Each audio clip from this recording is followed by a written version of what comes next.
I have been seeing my therapist almost every week for about 4.5 years. And I think almost everybody could benefit from having one.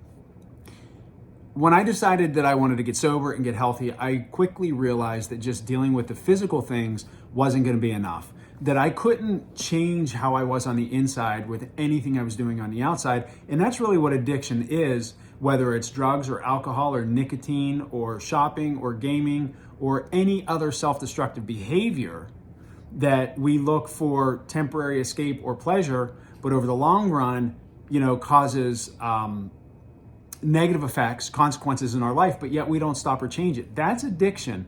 So don't just think of addiction as somebody that's got a drug or alcohol problem, because there's a good chance you might have an addiction. And while it might not be as destructive as drugs or alcohol, it could be affecting you in other ways. So I came to realize that most people with addiction, at least for me, we look for external things to fill internal voids. We don't feel good, so we want that escape. We get frustrated, we want to escape. Somebody hurts us, we want to escape. We're not happy with where we are, we want to escape.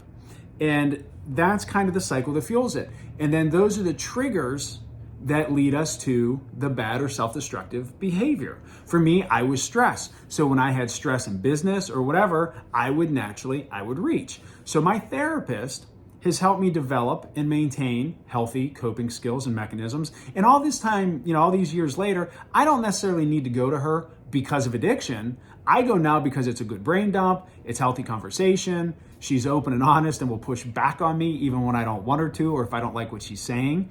And it's a good way for me to mentally ground and kind of refocus, so I can just, get rid of all that clutter in the brain that we all get.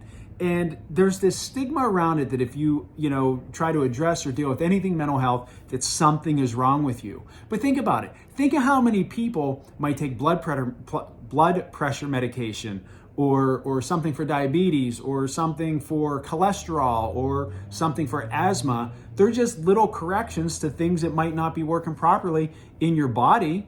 So why is it wrong that something might be a little bit off in your brain? The human brain is the most complicated thing known to exist in the universe. So why is it so crazy to think that there might be a little chemical imbalance that could be fixed with a little medication?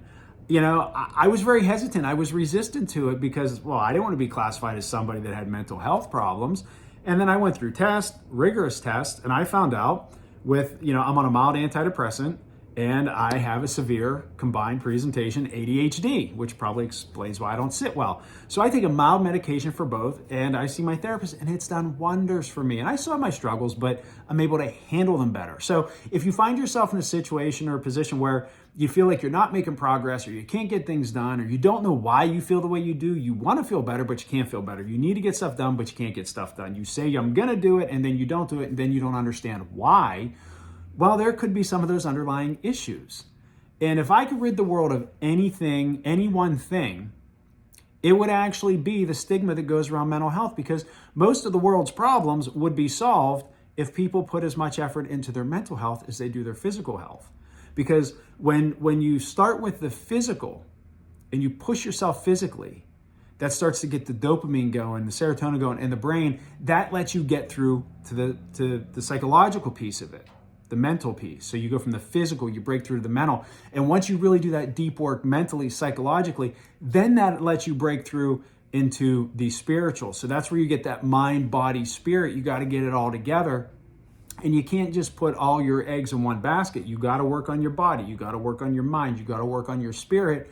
And it doesn't have to take over your life. It doesn't have to be every day, but it should be something every day in one of those areas, even if just for a little bit. So if you find yourself feeling a little overwhelmed or a little anxious or a little depressed sometimes, or if you're doing something you shouldn't and you want to stop and you can't, then I think looking into a therapist or a clinician or a counselor would definitely be worth your time to check into. It saved my life, and it's very possible that it could save yours too.